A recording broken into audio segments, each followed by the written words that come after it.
You're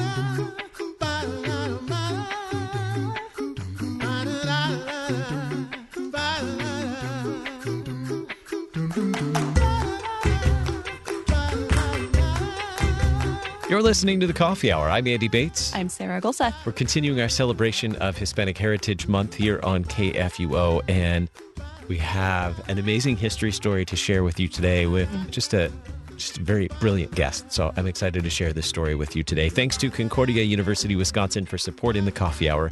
Find out more about Concordia University, Wisconsin at cuw.edu. Live uncommon. Joining us today, the Reverend Dr. Rudolph Blank, Sr. He's retired pastor, retired missionary, served primarily in Venezuela.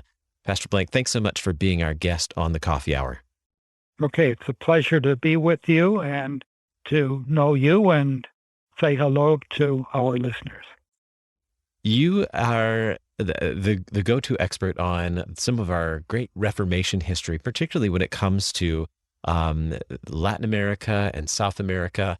And one particular figure that I am just now learning about, and I think you too, Sarah, just now learning about and didn't know anything about, is Juan de Frías.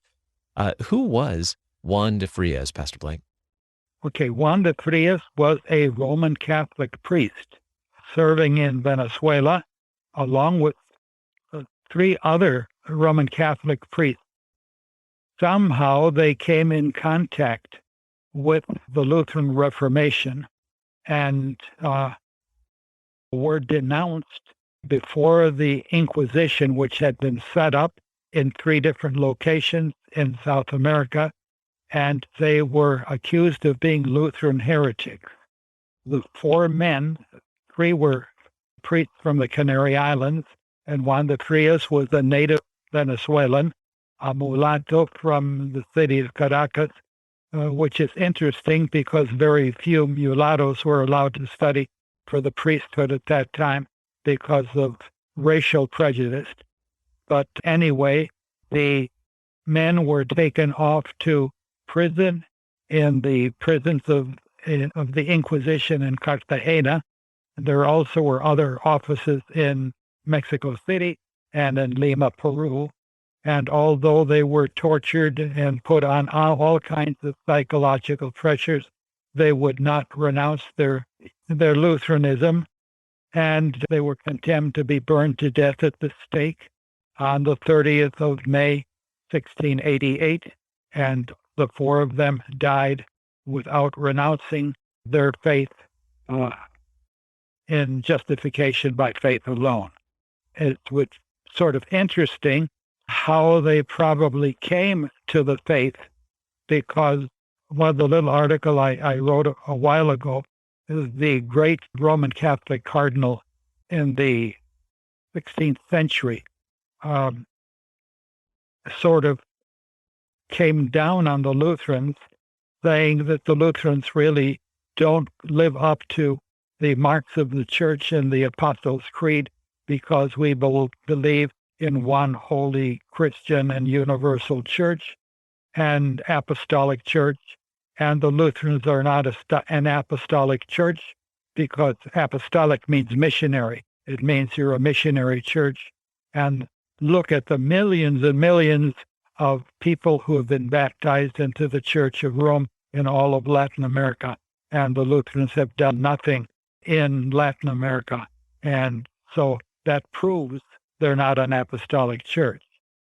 And I think there are lots of reasons for this, and if you let me go into the history of it a bit, unless you have another question here.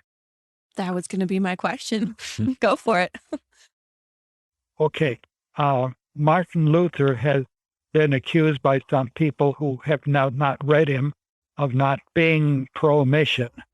But that's a false reading of Luther, because Luther at many times wrote that, for example, if I am captured by Turkish pirates and sold as a slave and find myself in some country in the Middle East, and I'm the only Christian there, and there's no church for me to go to, what do I do? And Luther said, you are obligated by your faith in Jesus Christ to proclaim the gospel to the heathen, even if you're not baptized, even if you're not ordained to do that. I mean, you put your own salvation in jeopardy if you do not share your faith, if you hide it for yourself. And Luther acknowledged that Saxony, where he lived, was a landlocked state in what is now Germany. It had no fleet. It had no ways of sending boats out. Let's say when the Spanish Inquisition was installed in Latin America, it was mandated that no Protestant, no Moor, no Gypsy, no witch, no heretic be allowed even to travel to Latin America and to live there or to do business there. If they were caught, they would be executed, and a lot of them were. No Jews could come because Spain had just come out of a 7-century-old war to reestablish Christianity in Spain after the invasion of the Moors way back in 8th century.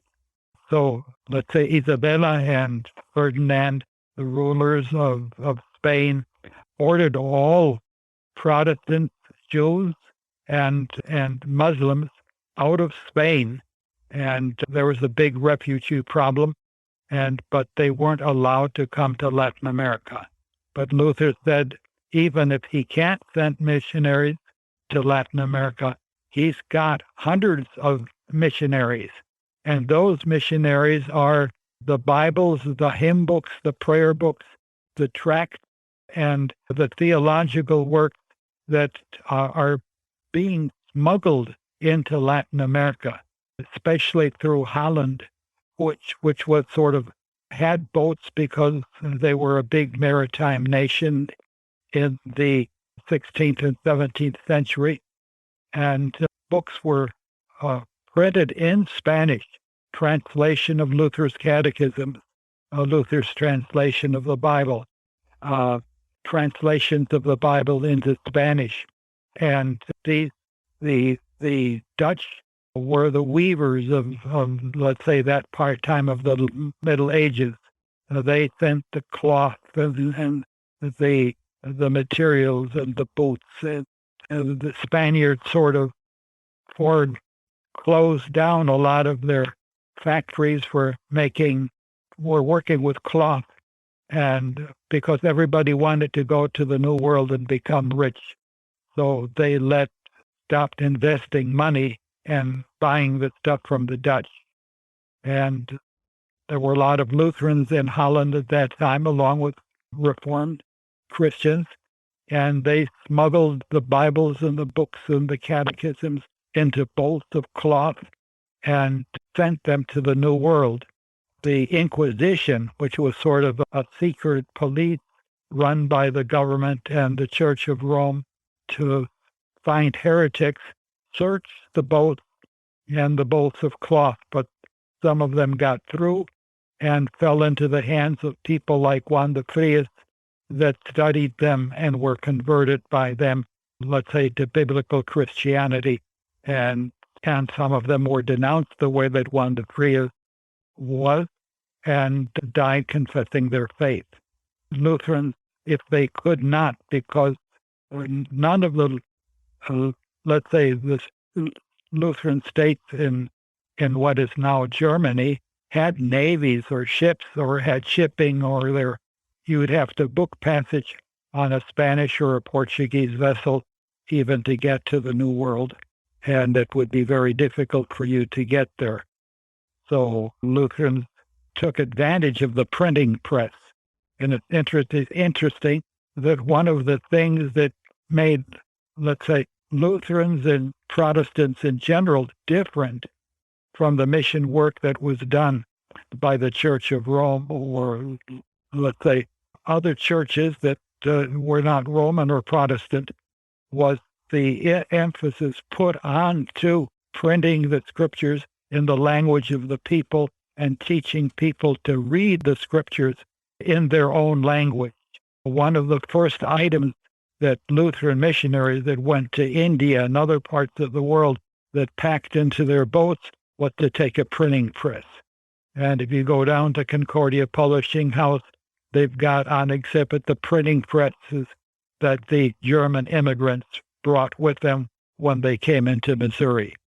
So what something that Juan de Frías shows that set Lutherans apart was the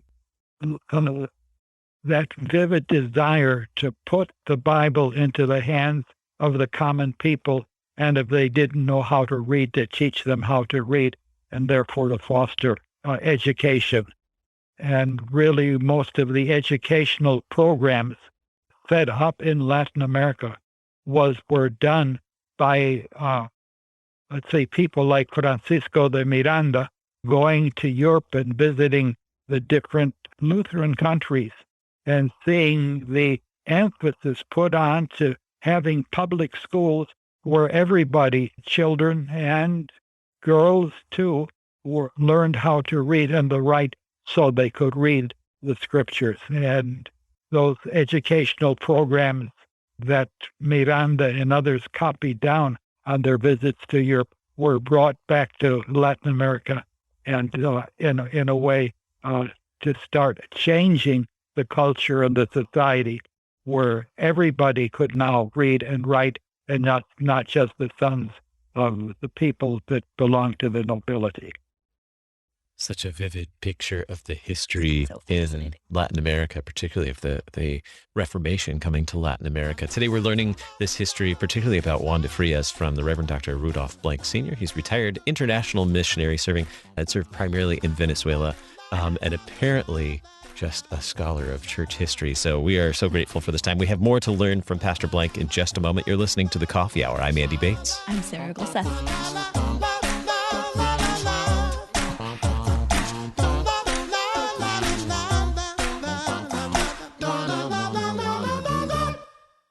You're a miracle. You know that, right? A living, breathing, one-of-a-kind miracle. You were created to stand apart, to share your gifts in the service of others, to make an uncommon impact in a common world. And at Concordia University, it's our mission to help you do that, to live uncommon. To learn more about Concordia, go to cuw.edu.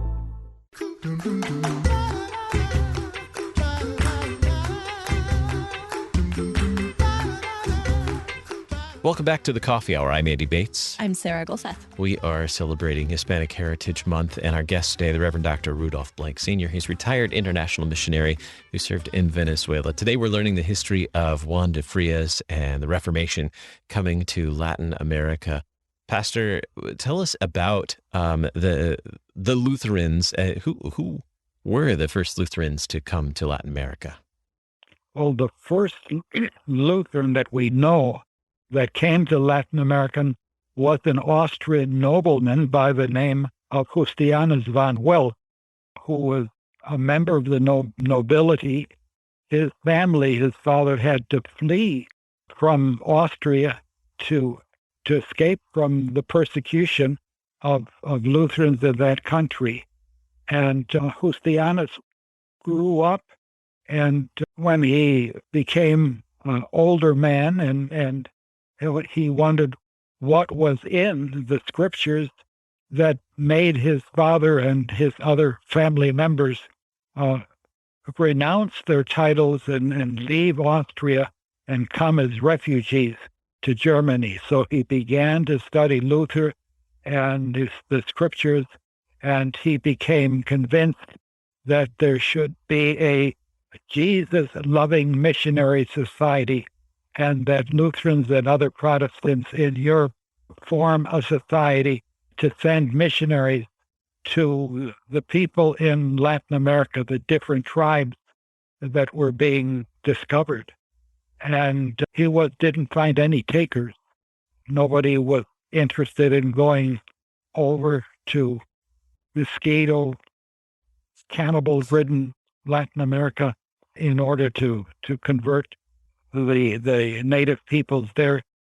And so Justianus von Welz gave away all of his future. He went to Holland and he found a Lutheran pastor in Holland who was willing to ordain von Welz as the first Lutheran missionary to Latin America. And he went over on a boat and he came over to Suriname, which is right next to Venezuela. I mean, Suriname is sort of what we used to call a Dutch Guyana. And there he worked for a couple of years and disappeared, and nobody ever knows what happened to him, whether he was eaten by cannibals, as some people thought, eaten by wild animals, died of malaria or some other disease, or was killed by the native peoples. Nobody knows, but he left a bunch of books behind him, surveys of unevangelized tribes and people in Latin America. And maybe 20, 30 years after his death, people began to study them and said, well, this man has sort of rediscovered, let's say, the missionary impulse that should be guiding our churches. We're not only around to discuss theology, we're out to preach the gospel. And so all sorts of missionary societies began in London, in Germany, and Switzerland, and in other parts of Europe. And Lutheran missionaries went out from financed by the King of Denmark to India. And so this man, von Welz, was sort of instrumental, first Lutheran missionary to Latin America, because the Inquisition was out to Lutherans and anybody else out of Latin America. Not too many Lutherans came to Latin America until the 1830s, more or less, when more liberal governments came into power after the Simon Bolivar and the revolution that set most Latin American countries free of Spain, and they became independent states. And one of the things that Simon Bolivar did was to abolish the centers of the Inquisition that persecuted the Lutherans. And so Lutheran refugees started to come into, especially Brazil and Argentina. A lot of them came from Russia, Lutherans that had migrated to Russia in the time of Peter the Great. And there was a very large German-speaking Lutheran colony in Russia and some of the other bordering states. And so as not to serve in the Tsar's army and the wars that were there in the Crimea and other parts, the thousands of Lutherans migrated, refugees coming from Argentina and coming to Argentina and Brazil and setting up Lutheran churches. And sort of the base of the large, let's say, Lutheran church in Brazil, millions of members, and a sizable church also in Paraguay, in Argentina and Chile.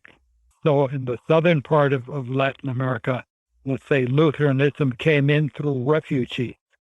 This is interesting because there are refugees going out from Latin America to all over the world. I mean, I worked in Venezuela for 40 years. My wife is from Venezuela. She's got dozens of relatives. Many of them are now in other countries, in Paraguay and Argentina and Colombia and Chile, Bolivia, Peru, Ecuador, Spain. I mean, they're sort of fleeing the political problems and clashes that are taking place in Venezuela right now. But over 5 million Venezuelans have left Venezuela as refugees. Many of them are Christians. Quite a few of them are Lutherans. They have come to places, even here in the United States, where there is no Lutheran church. And let's say the challenge is for refugee Lutherans, that once carried the gospel from Russia and surrounding countries, Hungary, to Latin America. Now Latin Americans are leaving Latin America for political problems in South America, but they are a potential missionary force. And since I've been in theological education with Latin Americans for over 40 years, I think that now is the time to harness, let's say, the witness of refugee Lutherans that are leaving countries like Venezuela and seeking asylum elsewhere. But those who seek asylum never come alone. They carry with them their faith. And now is the moment to equip, let's say, Lutheran Christians who are forced to flee their countries, not only to other places in South America, but in other parts of the world, that every refugee Lutheran is a potential missionary and should be a missionary. And I think that's what Martin Luther wanted. And he wrote all of his tracts and catechism and had them translated even into Turkish and Arabic, so that people who came into contact with people from other cultures and speaking other languages could receive the good news of the gospel. So bringing this full circle, in just a couple of minutes that we have left, what is that legacy of Juan de Frías today? How has his life and his martyrdom made an impact on Lutheranism in South America, Latin America, and beyond? Well, I think it's by the example that he has given that the gospel is worth dying for. We don't know that much more about, let's say, Juan de Frías, the fact that he was a mulatto, a man of color, at a time when, let's say, the church was very reluctant to give positions in the church to people of color. And when some of them were allowed to study, they were generally sent to mosquito-ridden lowland places, while the missionaries trained in Spain would be sent to the cities up in the mountains, where the capitals of most Latin American cities were built, so they would be above the line where the mosquitoes could breed and propagate themselves and cause sleeping sickness and malaria and yellow fever. Pastor, I know it's hard to find this history of Juan de Frías. You mentioned, I think before we went on the air, that there was a book about Juan de Frías. Any resources or anything you could point us to learn more about Juan de Frías? Yeah, well, I mean, Gonzalo Báez Camargo, who was the first president of the Theological complex of seminaries in Mexico City, wrote a book that on, let's say, called The Protestant Martyrs that were victims of the, let's say, the Inquisition in Latin America. And in his book, he has got a list of all of the people who were arrested by the Inquisition and forced to deny their faith or died because of their faith. A lot of them were, let's say, sailors whose boat went down in a storm and they swam ashore, and let's say they were not of the government or of the church of the land that they came down in. And so they were arrested and either made to confess the faith of, let's say, the government in that place or suffer the consequences. So in Báez Camargo's book, he's got a list of merchants, pirates, Huguenots fleeing from France. There were attempts to settle the Huguenots, who were the French Protestants, and there were quite a few Lutherans among them too. and they tried to set up colonies in different parts of Latin America. They set up a colony on an island off of Rio de Janeiro, but the Portuguese, when they found out about it, they wiped out that colony and its founders, and it disappeared. Then again, another attempt was made by the Huguenots, the French Protestants, to set up a colony in Florida, and they were also wiped out. I mean, the village or the town that they established was destroyed, and all of its inhabitants either killed or imprisoned. So it's not that in the early days it wasn't easy to proclaim the gospel. If you proclaim the gospel, you would have to suffer for it. And Juan de Frías is an example of what to expect if you really take seriously the command to go into all of the world and make disciples of all creatures. The story of Juan de Frías. Our guest today, the Reverend Dr. Rudolph Blank, Sr., is retired international missionary who served in Venezuela. Pastor Blank, thanks so much for being our guest on the Coffee Hour, sharing this just amazing history with us today. Thank you. You've been listening to the Coffee Hour. I'm Andy Bates. I'm Sarah Golseth.